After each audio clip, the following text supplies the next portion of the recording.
Hello everyone, this is Original Intent. Today is March 2nd, 2024. Welcome to my channel and thank you for joining me. This is the first in a series of videos where I will be addressing problems in modern society. So let's jump right in to subject one, and it's a big one and it's a little controversial. It is balancing our energy needs with the need to care for the environment. The first thing that I'd like to address is there is a wide diversity of opinion on this topic, ranging quite literally from screw the environment and drill, drill, drill. And on the other extreme, mankind should probably either be exterminated or at the very least population massively reduced because we're destroying Mother Earth. And I think that we need to find some common ground, and we're probably not going to find common ground between those extremes. But I do think that there is common ground that people that are a little bit more reasonable can understand that yes, mankind needs energy. We prosper when we have plentiful and cheap energy. That being said, I think we can also all agree that we need to be wise in how we use the environment. We need to leave the world a better place than we found it. Future generations deserve to have both a relatively clean environment, and we need to leave energy resources for them. So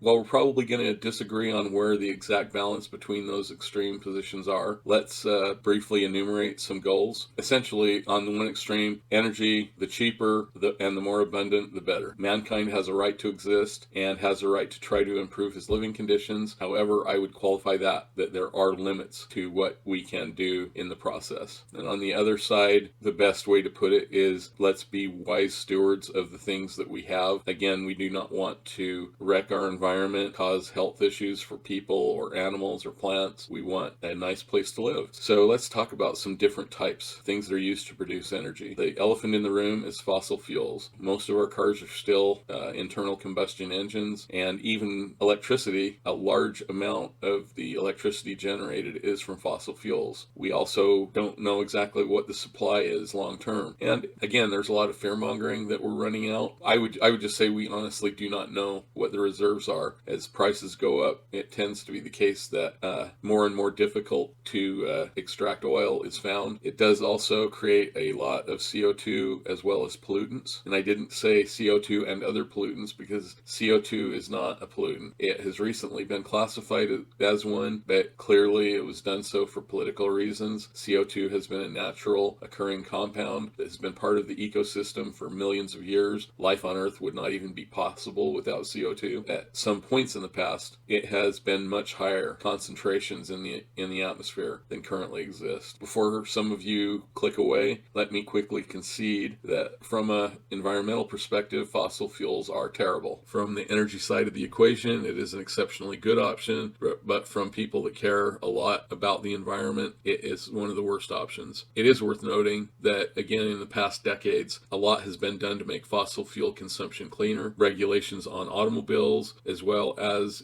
industrial, like factories and so forth, have installed scrubbers to get pollutants out of their exhaust. I think we should continue down that path of continuing to try to find cleaner ways to use it. Fossil fuels contribute significantly to electricity production as well. Natural gas produced about 38.4% of all of the electricity generated in the United States. Coal, about 21.9%. Other petroleum, about 0.5%. So, electric cars do not help the environment if the electricity that is used to run them is generated at a coal plant. EVs have a lot of their own issues, and it is just not worth the cost or the pain to make them and their expensive batteries and so forth if you're then just going to charge it from a coal burning plant. So hydroelectric power is an excellent source of clean renewable energy. This can only be enhanced by continuing to develop improvements to the technology. Currently, about 6.2% of total U.S. utility scale electricity generation is provided by hydropower plants, and it may surprise you to know that less than 3% of the nation's multi-purpose dams are used for electric generation. So there's clearly massive untapped potential that would not even require building new dams. We've got 97% of our dams that do not have hydro generation equipment on them, so a lot could be done there. Hydrokinetic turbines, floating water wheels, and overshot water wheels are examples of excellent small-scale electrical production irrigation that can be placed on rivers, and these generally work best in more rural areas because you are not going to get the massive amounts of electricity that you do from a dam, but it can be great for providing electricity to rural areas. Wind power is a potential energy source that is currently providing 9.2% of U.S. electrical demand. Current challenges to wind power is there is an extremely large carbon footprint to create the wind farm, as well as it is somewhat unreliable as it only provides power when the wind's blowing. Despite these challenges, U.S. wind power has grown from only 6 billion kilowatt hours of generation in the year 2000 to about 380 billion kilowatt hours in 2021. It has actually surpassed hydropower, which is, again, quite surprising. Now, the next energy source is photovoltaics, which is the conversion of sunlight to electricity. It accounts for about 2.8% of electricity generation in the United States. Photovoltaics have fascinated me for my entire life, and I have seen them develop from a novelty item to being a truly impressive and impactful industry. It is still quite costly, and solar farms are susceptible to weather damage, such as high winds and hail damage, but one advantage it has is, in many cases, solar farms aren't even the best way to do solar. You can put solar panels on individual homes and provide the electricity just for that home. So it's an awesome off-grid option. If you are on the grid using solar, you can even add your excess electricity back into the system, and the power company will pay you for that. It does have a lot of potential. Again, right now, relatively high cost. It requires the sun to be out. So it's not, and also, yeah, so nighttime sucks. Bad weather or overcast does not work very well. So the final energy source I'd like to talk about is nuclear energy. Nuclear has some drawbacks, but probably its biggest is it has a terrible public image right now, whether because of legitimate concerns or because of fear-mongering propaganda campaigns, concerns about disposal of nuclear waste. It is simply not very well received. But despite concerns such as safety issues raised by things like 3 Mile Island, Chernobyl, and the tsunami-triggered disaster in Fukushima, Japan, nuclear is actually relatively safe. It has had its disasters, but it is getting safer all the time, and it currently is producing about 18.9% of the electricity in the United States. This is equivalent to taking about 100 million cars off the road. So you really have to weigh everything and say, yeah, even though I don't like it, if you have environmental concerns, the idea of taking 100 million cars off the road has to be pretty attractive. And it does this, creating nuclear waste for the entire country for a year would about half fill an Olympic-sized swimming pool. So granted, it's a swimming pool that nobody wants to be in, but that is just a great amount of power generated with not very much waste. Another thing about nuclear is there have been very few studies, if any, that have fully measured all of the environmental impacts of the full life cycle of a nuclear power plant.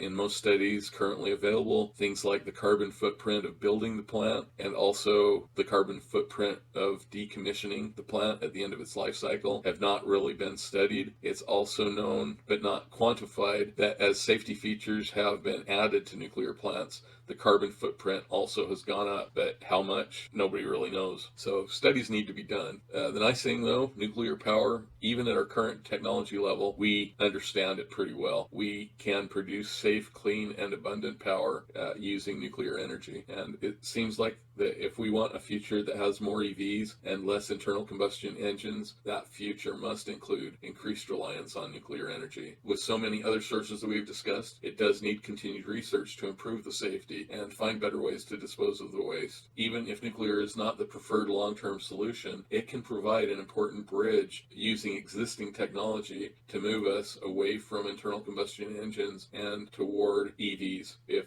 that's what we decide is the route that we want to go. Basically, every option has negatives and positives, and we've just got to sit down together and determine what's important to us, what isn't, and go forward. I hope that this video has provided a common sense, common ground approach to solving our energy needs, and also address the environmental concerns. I am sure that there will be detractors from both sides, and I also would like to hear from anyone if there are energy sources that I have overlooked, either currently available or stuff that's on the horizon. I know cold fusion is something that has held some promise for a long time, but hasn't really panned out yet. As always, thank you so much for taking the time to listen. Please like, share, and subscribe if you found this content useful, and please help me get the word out, because we can change change the world. And my next video is going to be on education reform, and you will not want to miss that. As I've mentioned previously, this was central to my campaign when I was running for the Utah State Legislature in 2000, and it's something that I am not only very passionate about, but I've spent a lot of time researching it. I know some issues, some improvements that could be made that I think anyone that was aware of the issues would agree that we could move forward to make things a lot better. And I honestly don't think that there's any single issue out there more important than educating our children, helping them to reach their full potential. So again, I'm looking forward to that. I have enough material that I may not be able to get it all into one video. I might have to break it down into 2 or 3. We'll see how that goes. Anyway, thank you again. God bless you, and have a great day.